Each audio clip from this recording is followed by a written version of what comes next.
Hari ini kisah viral akan menceritakan kembali kasus yang sangat mengerikan. Kasus viral kali ini sebuah kisah yang dialami oleh seorang wanita cantik dan berbadan seksi. Sebenarnya wanita ini berpakaian seksi dan minim hanya saat di rumahnya saja, ketika ia bersama suaminya. Namun terdapat suatu ketika ada tetangganya yang melihat wanita itu keluar tanpa sengaja menggunakan pakaian seksinya. Hingga akhirnya di saat ketika suami wanita seksi ini pergi untuk bekerja keluar pulau, wanita seksi ini didatangi oleh pria yang telah lama mengincarnya. Lalu, apa yang terjadi, dan bagaimana nasib wanita cantik nan seksi ini?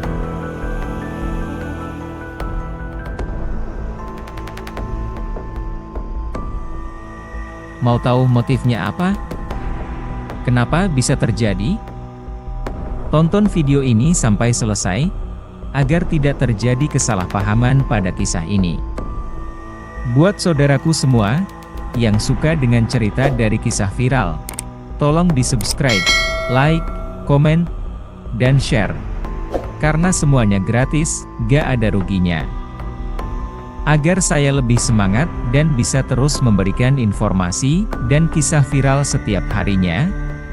Terima kasih yang sudah subscribe, like, dan komen. Saya doakan, semoga selalu diberikan kesehatan, dan sukses buat kita semua.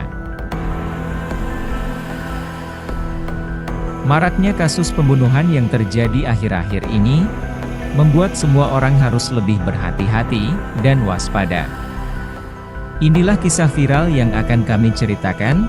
Semoga cerita ini bisa memberikan manfaat untuk kita semua ke depannya, agar lebih berhati-hati dan selalu waspada. Inilah kisahnya.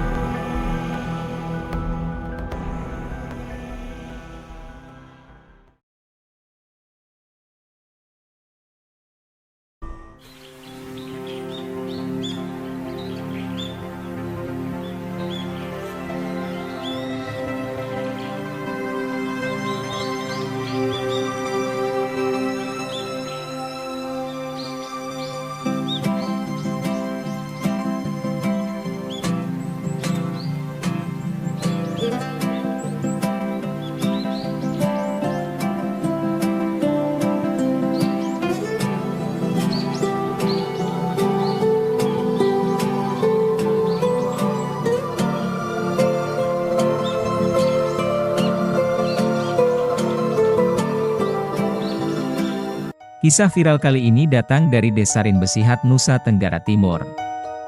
Terdapat sebuah kampung kecil di mana dendam tersembunyi merambah dalam kisah kelam seorang pemuda. Yang dimana pemuda ini tergoda oleh seorang wanita cantik dan seksi, hingga akhirnya nekat memperkaos wanita tersebut. Tapi naas perbuatan bejatnya dilaporkan oleh wanita ini kepada suaminya. Dan tragedi memilukan atas dasar dendam pun dimulai.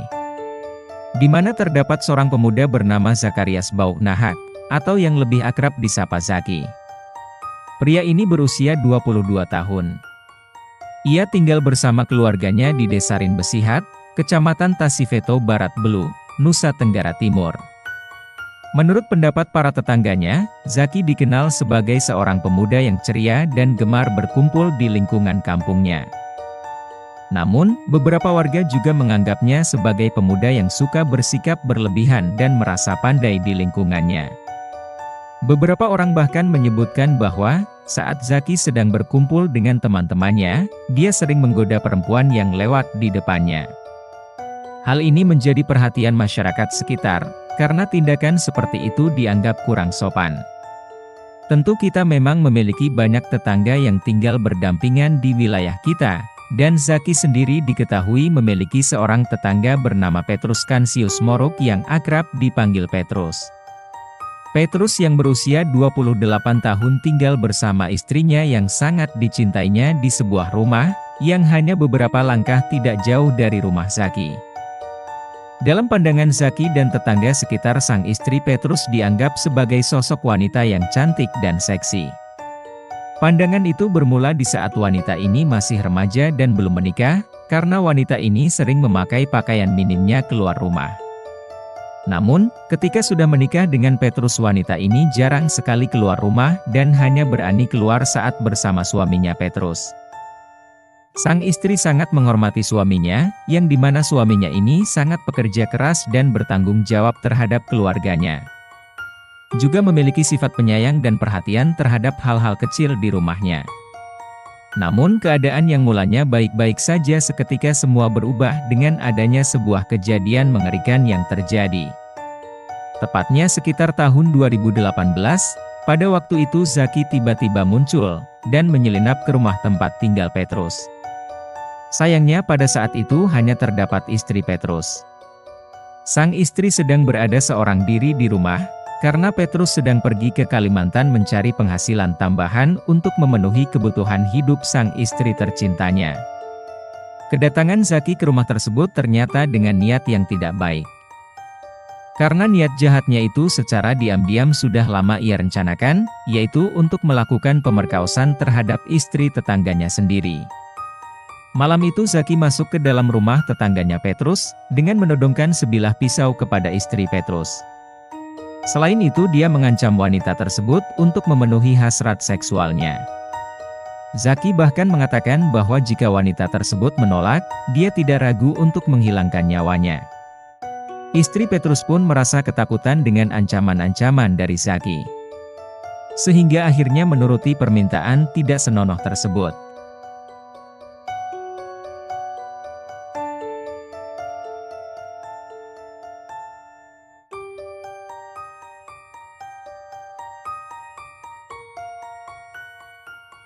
Setelah mendapatkan apa yang diinginkan, Zaki pergi meninggalkan rumah Petrus. Seolah-olah tidak pernah terjadi apa-apa. Kejadian itu tidak dilakukan sekali. Namun beberapa kali, hingga meninggalkan dampak traumatis pada wanita tersebut.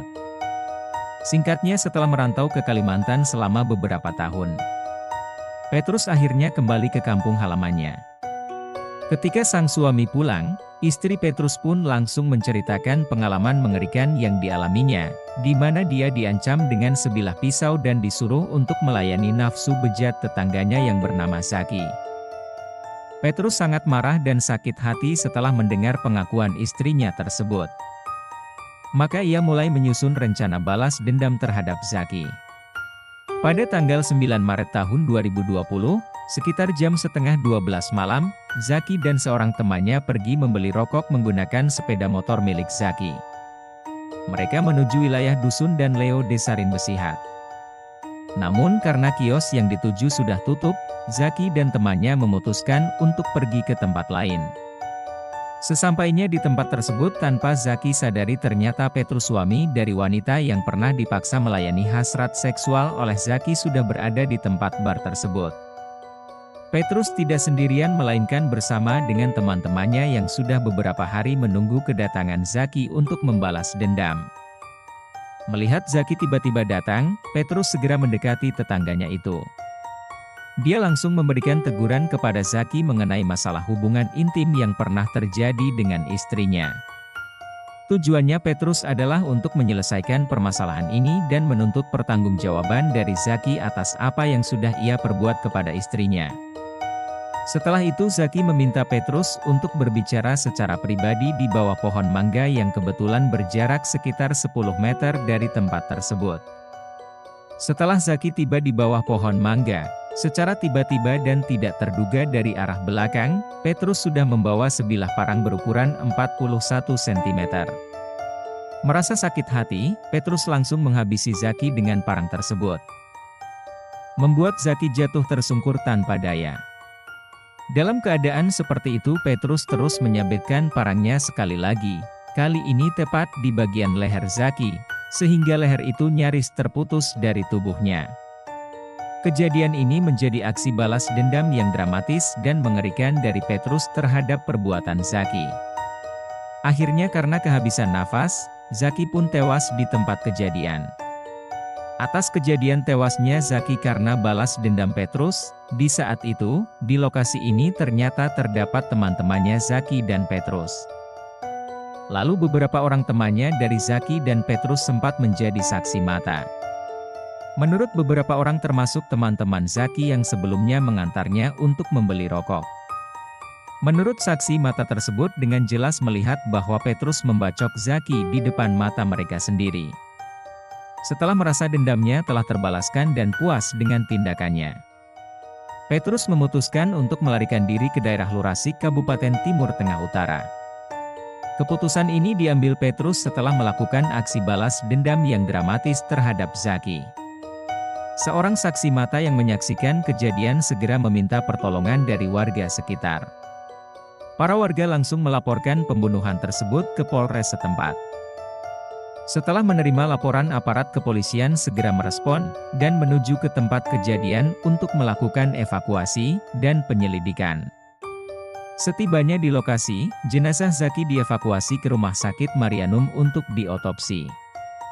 Berdasarkan hasil otopsi, diketahui bahwa Zaki meninggal dunia karena kehabisan darah akibat luka sayatan di bagian lehernya. Setelah proses autopsi selesai, jenazah Zaki kemudian diserahkan kepada pihak keluarga.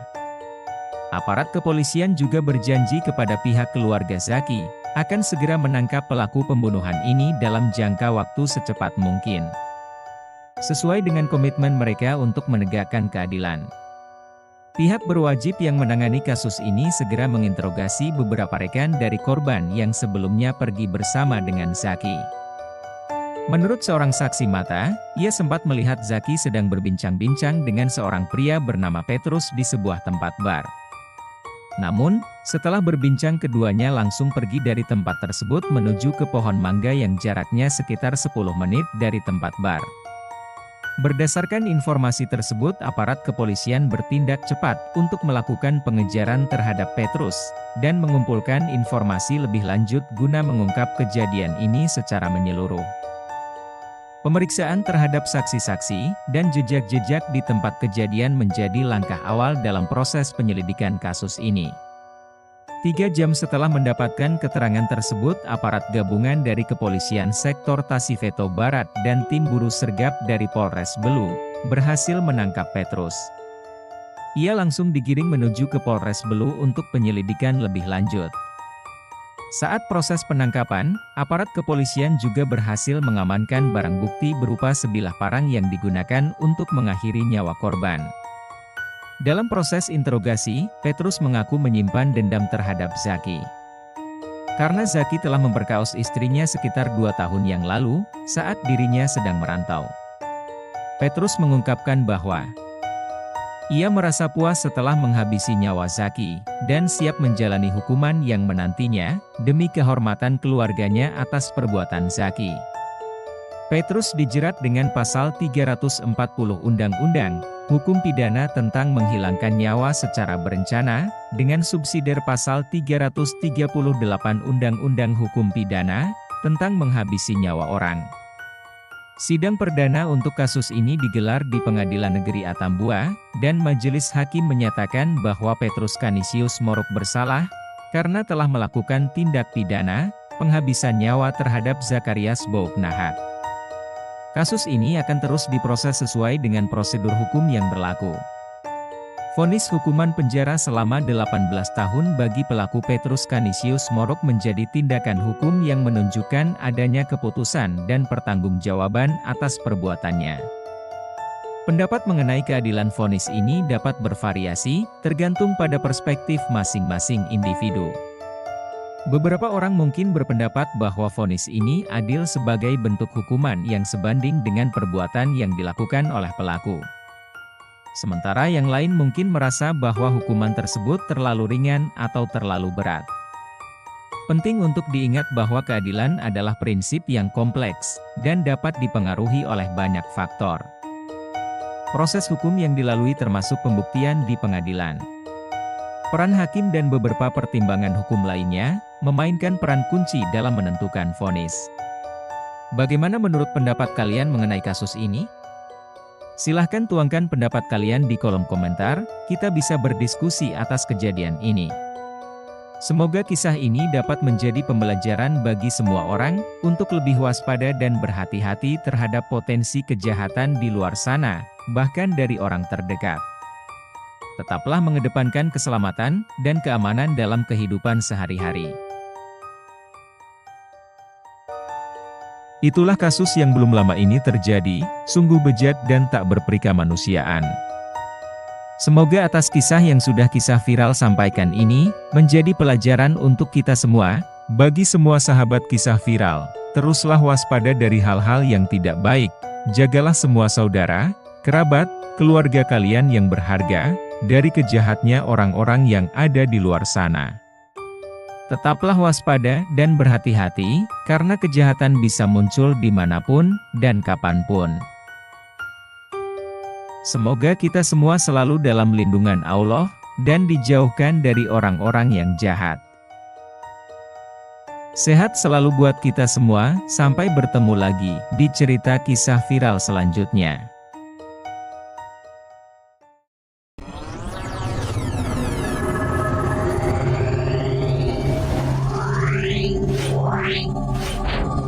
Meow.